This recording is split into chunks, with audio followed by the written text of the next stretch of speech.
This training module will cover the following topics: identify National Institutes of Health or NIH guidelines, recognize roles and responsibilities of UC Davis entities, complete a risk assessment and distinguish risk groups, properly register material, identify waste concerns, and how to properly report and respond to an incident.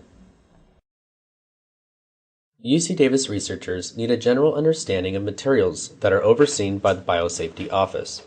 Many UC Davis laboratories contain some biological material, which may need special attention for waste handling and incident reporting. These laboratories may also need approved protocols, Biological Use Authorization, or BUA, for review and approval by the UC Davis Institutional Biosafety Committee. The NIH guidelines for research with recombinant and synthetic nucleic acids are often simply referred to as NIH guidelines. Because UC Davis receives NIH funds for projects that involve recombinant or synthetic nucleic acids, the institution needs to comply with the NIH guidelines for all UC Davis research involving recombinant or synthetic nucleic acids. While the term guidelines makes compliance with these standards sound optional, these are actually contractual terms of funding eligibility. Therefore, adherence to these standards are requirements, and failure to comply could result in loss of funding by NIH or projects that involve recombinant or synthetic nucleic acids. The purpose of the NIH guidelines are to ensure that risk-based safety practices and containment have been employed for recombinant and synthetic nucleic acid molecules and modified materials. In ensuring safety for investigators, patients, and the environment, the intent is to facilitate research and promote public trust. The UC Davis IBC members are appointed by the Vice Chancellor for Finance, Operations, and Administration. The faculty-led committee is coordinated through UC Davis Environmental Health and Safety. The Vice Chancellor for FOA has delegated responsibility for UC Davis oversight to the IBC for NIH compliance. The committee is composed of voting members, primarily UC Davis faculty. Other members include local community representatives and required subject matter experts. While their purpose is to review recombinant and synthetic nucleic acid proposals at UC Davis, this committee also reviews all proposals for work with biological hazards and certain regulated biological materials. Let's look at some of the roles and responsibilities. The IBC has very specific responsibilities at UC Davis in maintaining biosafety and compliance. They ensure risks are appropriately mitigated for the safety of personnel and also for the reduced liability to UC Davis and individual principal investigators. They are required to perform a comprehensive risk assessment for research involving biological materials to ensure that risks have been reduced to an acceptable level. The IBC has the responsibility to review and approve BUAs, IBC protocols. They institute appropriate corrective measures to improve safety and compliance for individuals at UC Davis. The IBC also develops policies and procedures related to handling of recombinant and synthetic nucleic acids and biohazardous materials at UC Davis. The IBC communicates directly with the NIH and is required to report issues of noncompliance and exposures. The Biosafety Office coordinates with UC Davis IBC to ensure safety and compliance. The Biosafety Office pre-reviews IBC protocols to help develop appropriate risk-based safety plans. They often serve as a liaison between the IBC and the researchers. The Biosafety Office in Environmental Health and Safety develops and administers emergency and incident response plans for biological incidents. They also coordinate with external inspectors and regulatory agencies, oversees the medical waste management program, and integrated with other safety departments. They provide biosafety training. The Biosafety Office acts as a resource for UC Davis regarding biosafety concerns. As the IBC's eyes and ears in the field, their findings, incidents, and inspection reports are reported back to the IBC. Ultimately, principal investigators, lab directors, or instructors have the primary responsibility for safety within their laboratory and for their staff. The PI is responsible for obtaining IBC approval before bringing biohazardous or recombinant materials to campus and initiating work in the laboratory. The IBC protocol serves essentially as a contract between the PI and the IBC. PIs must not deviate from the procedures documented in the approved IBC protocols. PIs are responsible to educate and train all staff on hazards and operations within the lab. They must ensure competency of their staff and their assigned roles. PIs are also responsible for timely reporting of any biological incident, including accidents, injuries, loss of containment, and potential exposures of any incidents of non-compliance to the Biosafety Office, or IBC. The laboratory staff has a responsibility to themselves as well as to others in the lab. They need to always be aware of their surroundings and have the knowledge about hazards and safety equipment. They are responsible for dressing appropriately for the lab, including wearing closed-toed and closed-heel shoes and long pants. They need to ensure that they are always wearing their PPE and are following all safe lab practices. Lab staff should have knowledge of their IBC protocols and the relevant SOPs or plans. They need to maintain a clean and organized work area that is decontaminated on a regular basis. Lab personnel are responsible for reporting all spills and unsafe work environments to their PIs or supervisors in a timely manner. They should always maintain compliance with all guidelines and policies. Lab staff should never initiate or change an experiment or procedure without first talking with and gaining the approval of the PI and learning the safety precautions associated with the new protocol. Let's compare the roles and responsibilities of different entities at UC Davis. Who has the ultimate responsibility for safety in the laboratory?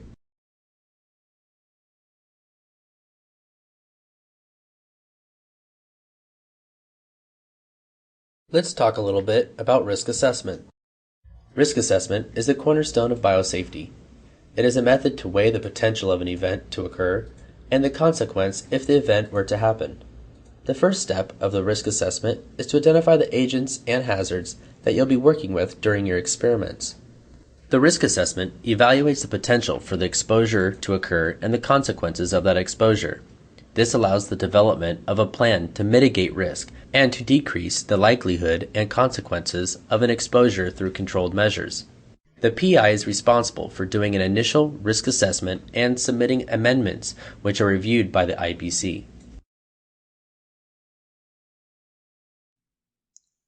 It goes without saying, some biological agents are inherently riskier than others because of their potential to cause human disease. Biohazards are classified into agent risk group classifications. They can be found in multiple resources and are the starting point of any biological risk assessment. The risk group for a particular organism does not change. Modifications, for example genetic manipulations, may change the risk and must be factored into the risk assessment. Risk Group 1 agents are not known to cause disease in healthy human adults.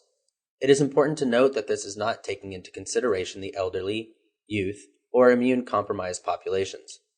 Examples include E. coli K12 derivatives and baculoviruses. Risk Group 2 agents are associated with human diseases, which are rarely serious and are usually treatable, such as hepatitis A, B, and C, salmonella, and herpes simplex 1 and 2. Many of these viruses used to generate recombinant viral vectors fall in this category. Risk Group 3 agents are associated with serious or lethal disease with limited treatment options. Examples include HIV, rickettsia, yellow fever virus, and prions. Many of these can be transmitted via airborne routes and may have low infectious doses. Risk Group 4 agents are likely to cause serious or lethal disease with very few treatment options. This includes primate Ebola and Lassa virus, as well as many emerging infectious diseases.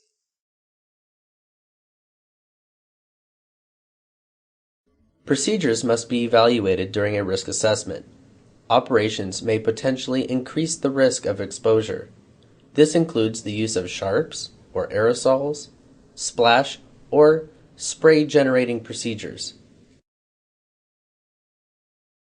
Once the risk assessment is completed, the next step is to develop a mitigation plan to control the risks. Containment controls are designed to protect workers and the environment. The term biosafety level, or BSL, refers to a combination of containment controls in the laboratory.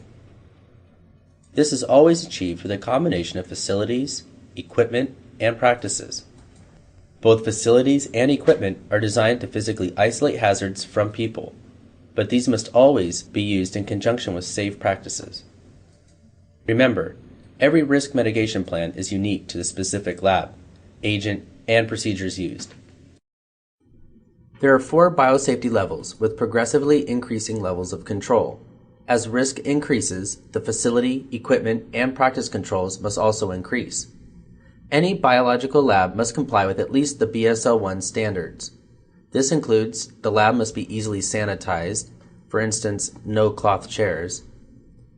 It must have sinks for required hand washing and doors that close. Basic lab safety practices apply, including no eating, drinking, applying cosmetics, gum chewing, or mouth pipetting. Work surfaces must also be decontaminated regularly. At BSL-2, the additional measures include the use of biosafety cabinets and lockable doors, limited access to the lab, and limitation of sharps and glass should be employed. At BSL-3, additional measures include entry through an anteroom, sealed seams and penetrations, respiratory protection program as warranted by the risk assessment, special exhaust designs and alarms to ensure inward directional airflow. There are no BSL-4 facilities at UC Davis, but they employ an even higher level of control.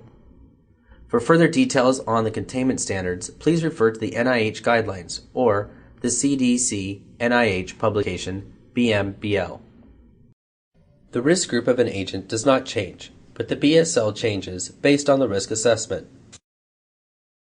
A risk group 3 organism, for example HIV, may only require biosafety level 2 containment if the organism has been modified or attenuated, like most commercial retroviral vector systems. Similarly, if a risk group 1 organism, such as non-pathogenic E. coli, were genetically modified to express a toxin, the IBC would expect a higher biosafety level to contain the additional risks. What is the first step in a risk assessment? The UC Davis IBC has broad oversight for biological materials. This includes the following: microbial agents which may require greater than BSL-1 containment. These are bacteria, viruses, fungi, parasites, and prions that can affect a human cell or contaminate the environment. Any material that may contain an infectious agent. Anything of human origin, including clinical specimens, blood tissue, organs, and cadavers. Cells and cell lines of human or primate origin. Even established lines such as HeLa or HEC cells must also be registered. Any potential infectious animals and their tissues or products must also be registered. This includes animals infected experimentally and animals with possible zoonotic diseases, such as primates, bats, sheep, goats, as well as field research projects. Plants, plant pathogens, or products which may have potential agricultural impact must also be registered. Non-exempt recombinant and synthetic nucleic acid experiments. The NIH defines this as constructed recombinant nucleic acid molecules that can replicate in a living cell. Nucleic acid molecules synthesized by any means that can base pair with naturally occurring molecules. Molecules that can result from the replication of those above. We'll discuss this in more detail later on.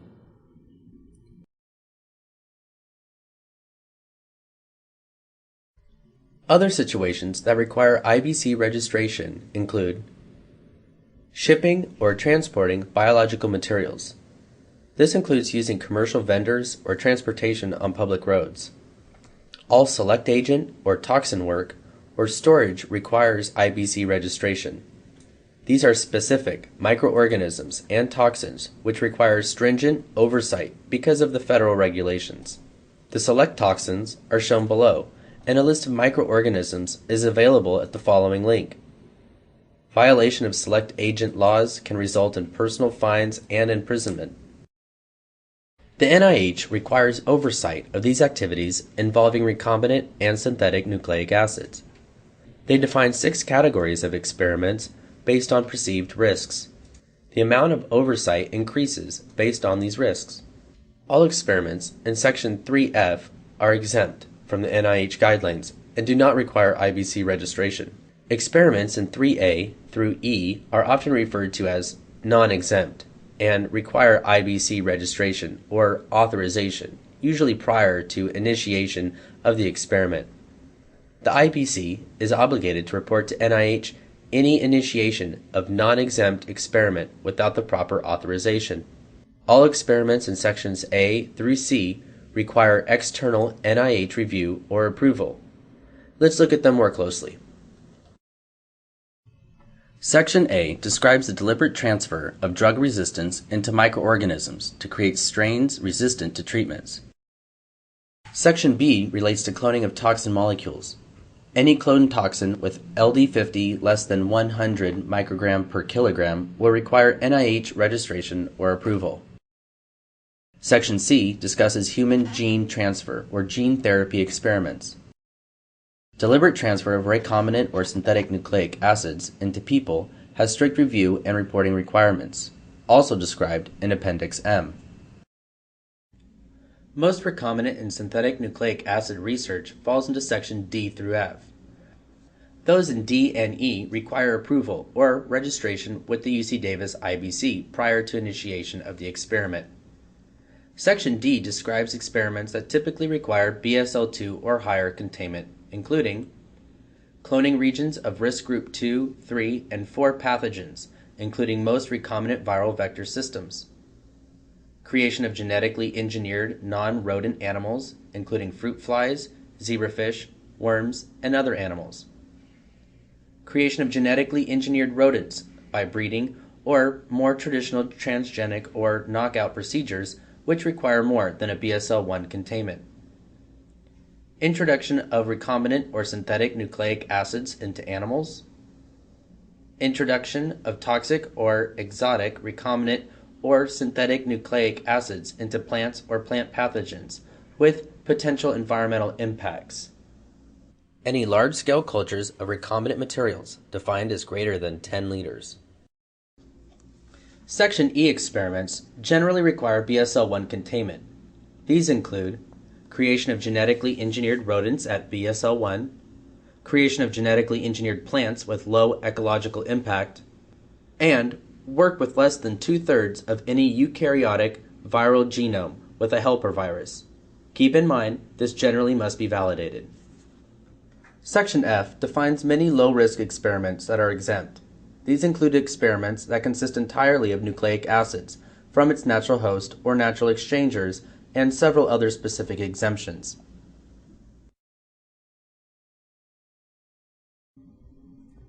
It is the full assessment of the combination of the vector, insert, target cells, or organisms and volumes that must be considered when classifying experiments. All of these must qualify in order for an experiment to be exempt from the IBC registration. Not all recombinant E. coli K12 experiments are exempt. For example, if performed in large volumes or injected into an animal, these experiments would not be exempt from the IBC registration. Exemptions also exist for purchase and transfer of genetically modified animals, which can be contained at BSL-1, although breeding of these animals may not. Exempt experiments do not require IBC registration, but please contact the IBC rather than assuming exemption. All recombinant and synthetic nucleic acid materials must be destroyed before it enters the municipal waste system. This includes exempt materials. Some examples of common treatment methods include handling this as medical waste, autoclaving, or chemically deactivating the material with bleach. Appropriate waste disposal should be discussed in your biological use authorization. The following steps are necessary for an IBC application. First, complete and submit the online Biological Use Authorization Application form in BIO. BIO is the Biosafety Information Online System. The application process includes correspondence with the Biosafety Office and the IBC review and approval. Next, develop your lab-specific standard operating procedures and safety plans. Example, medical waste management plan and bloodborne pathogens exposure control plan. These are your mitigation plans. Copies should be made available to your lab staff and used for lab-specific trainings. Templates are available at the website. Next, you and your staff must complete and document all relevant EH&S and lab-specific training. Please refer to your Safety Training Matrix database and our EH&S training webpage for guidance. Remember, the PI must also ensure and document competency of lab staff in their job duties. Lastly, the biosafety staff will need to do a lab audit. Please see information about your laboratory inspection program. It is critical that all incidents which constitute loss of containment, such as spills or personal exposures involving any biological or recombinant material, must be reported to the Biosafety Office as soon as possible. There are several ways to report a biohazard incident to the UC Davis Biosafety Office. One is by calling EH&S at 530-752-1493. Another is by emailing the information to biosafety@ucdavis.edu. And the third is by using the online Biohazard Incident Report form. It is ultimately the PI's responsibility to ensure that this has been done. Refer to EH&S Safety Net number 127 for guidance on biological spills. If the incident involves an exposure or potential exposure, individuals should report to Occupational Health Services for medical evaluation, Monday through Friday, 8 a.m. to 5 p.m. Wednesdays, it's from 9 a.m. to 5 p.m. Occupational Health Services is closed between noon and 1. If the incident occurs after hours, please go to Davis Urgent Care at 4515 Fermi Place, number 105, Davis, California, 95618. Davis Urgent Care is open from 9 a.m. to 9 p.m. every day. If Davis Urgent Care is closed, then please go to Sutter Davis. Irrespective of which external medical facility you go to after hours, be sure to communicate with them that this is for the UC Davis employment-related activity. Please also bring information about the biological material associated with the exposure. The health of the personnel should be the top priority in these situations.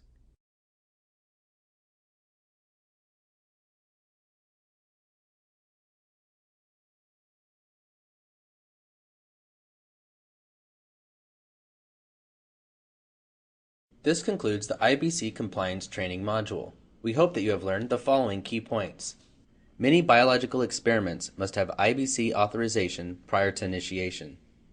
Everyone at UC Davis has specific responsibilities under the NIH guidelines. Comprehensive risk assessments determine biosafety levels. Specific guidelines for prompt reporting of incidents.